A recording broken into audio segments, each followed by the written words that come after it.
So guys, hello and welcome to the first lesson, chapter 1, smoke or meshed smoke.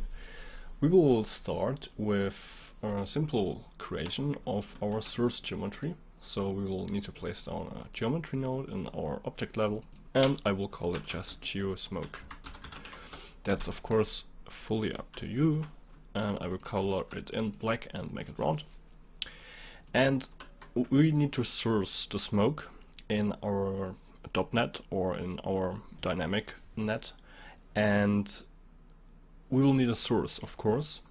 And you can start pretty simple. I will start with a sphere, so that's, I think, one of the easiest ways to start. And I will scale it a little bit down, so currently to 0.25 for the scale, and I will just dial up the frequency a little bit. Then we need to import, or I want to import my velocities, but we need to create velocities, and that's pretty simple. We can do that with a simple attribute web network. So we will connect that, and I will type create vel for our initial velocities. So with these velocities we can later drive or art direct or simulation, our smoke simulation. Cool, we did that, and now we need to dive inside. And a first easy way to create good start for velocities is simply a noise. And we can do that, for example, with an anti-alias noise. We will pipe that into position, and we will pipe the output. It's currently a float output, but we will need a vector output, so change that to 3D noise up here, and pipe that out to V for velocity. We will dive one level up and press on the little information button here, and press on V, and we will get a visualizer for our velocity. So now you can see our initial velocities. So if you dive back inside and, for example, play with the offset, we can see that we can manipulate our initial velocities. For example, we can fit that between -0.1 and 0.1 to -1 to 1, and get another kind of offset and play, for example, with the frequency and with the roughness.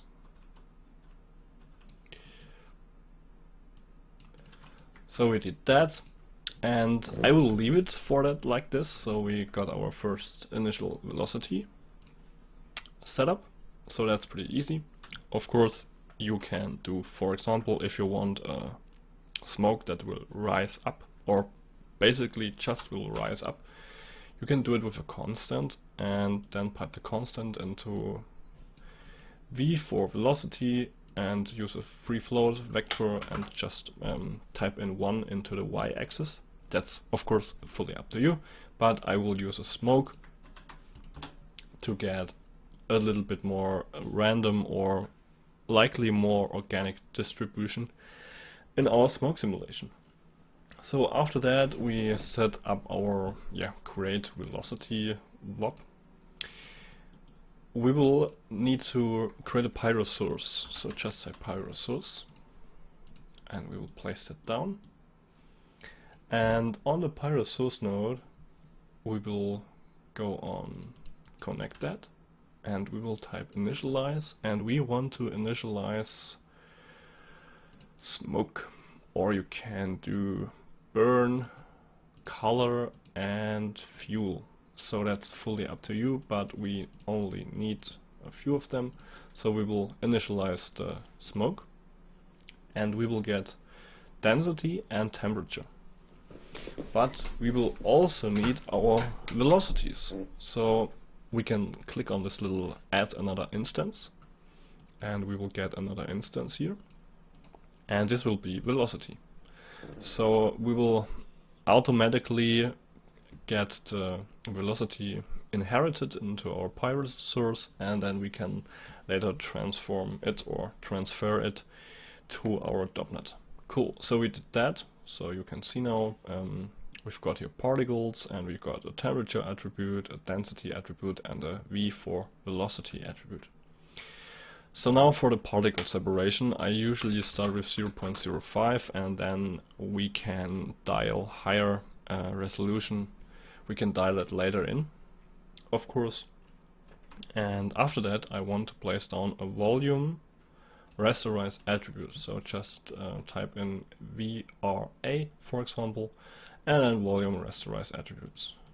Connect that, and you will see nothing, because we need to get our basically our attributes in there, and we want to rasterize the density, and you can also see something will happen. We will need the temperature and the velocities.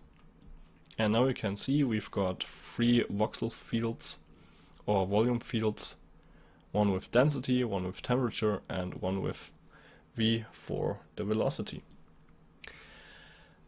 Now we can, for example, copy our particle separation. So right click on the particle separation, copy parameter, go to our volume rasterize attributes, right click again, paste relative reference.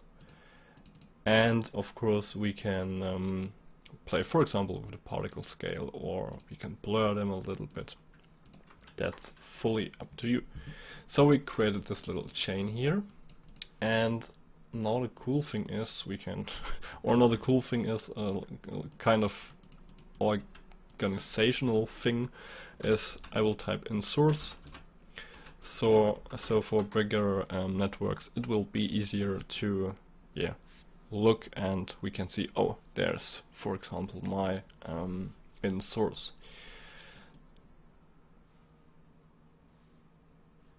Let me just place a close origin here.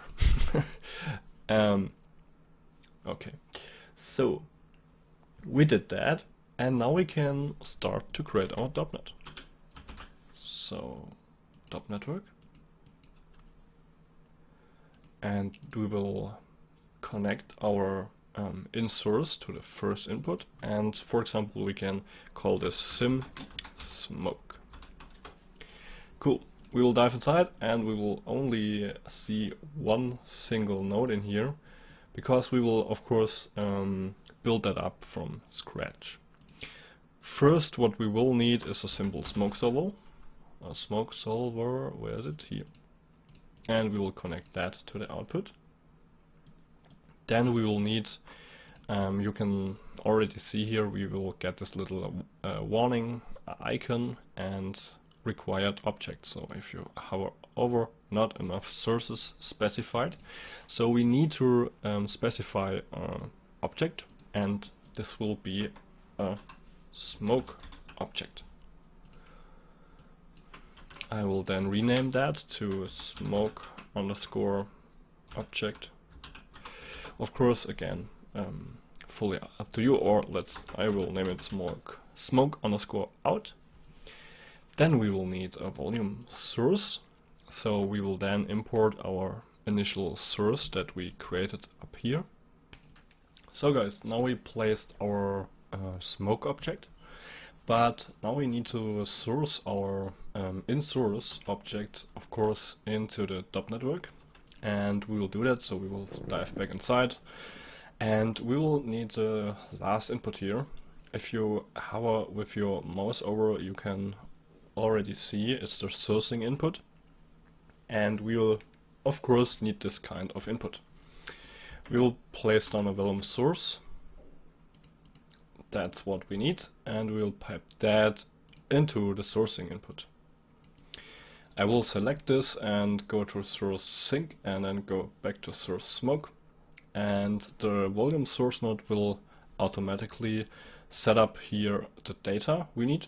So for example, scalar and scalar for density and temperature, and then of course the incoming velocities, v for vel, the vector.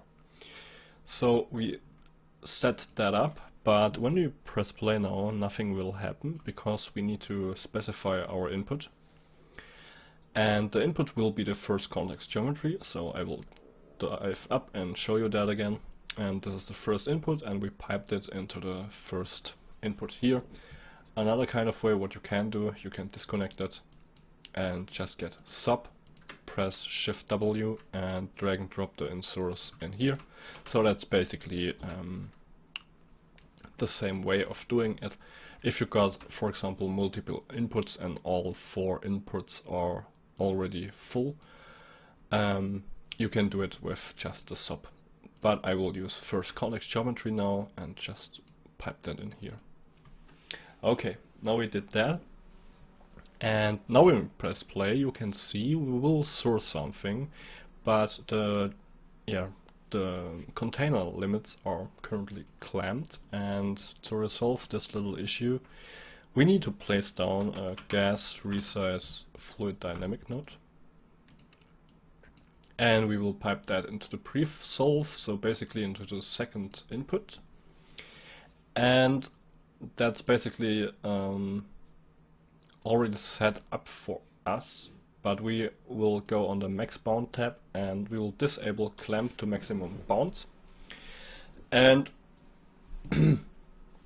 now when we will start a simulation, you can see we will start our simulation here. Cool. And we already will inherit our velocity, but let's go back to the smoke source, and I will dial in here 0.05. And now when we will simulate or press the simulation button, you can already see we will get a much higher resolution and a much better simulation. So this is our first simple vellum simulation. Of course you can toggle on, for example, where is it? The velocities. So you can use them to create later, maybe you will just render the velocity fields, so the lines, they're pretty cool to render. We can do that of course too, and in the later chapters we will also get involved in the topic with vellum simulation, vellum fabric simulation, and we will use smoke or velocity fields to drive them, and we will get really cool results sorry, with that too. So let's go back and let's display our density field again, and now we've got set up our initial smoke simulation. One last step, and in the next lesson we will go over different sourcing methods, so maybe one sphere, two spheres, maybe a line. Then we will play of course with our velocities, but there is one more thing what I want to do. I want to dive up one level, and I want to place on a node called top import field. So we will place it down, and with this node we will drag and drop our top network into the top network here, in the top network input. And what I want to import is a field, as a smoke field, that's right. And the object will be the name of the smoke object, so smoke underscore out. We can just copy that, for example. And I want to import the density.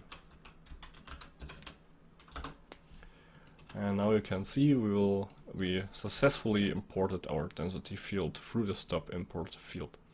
Of course, what you also can do, you can import, for example, the vel for velocity, and then you can place down a scatter, for example. Let's make a quick visualization of our velocities. We will place down a scatter, and we will place down a volume trail, and the scatter, so basically the points will go into the first import, and our velocity volumes will go into the second input. And now we can dial up our total force count here. I think that need a little bit, yes. And now you can already see we will get really cool visualization with lines, basically how our smoke velocities will travel. So that's yeah, for like abstract renderings, that's pretty cool too, and we can sure do that too. So that's it for the first lesson. Let's go back to density, and in the next lesson we will talk about yeah, other velocities with noises, with constants. We will dive inside here a little bit with the smoke solver. So for example, the dissipation, blur, sharpness, viscosity, buoyancy, lift, and so on. So I will see you in the next lesson, and yeah.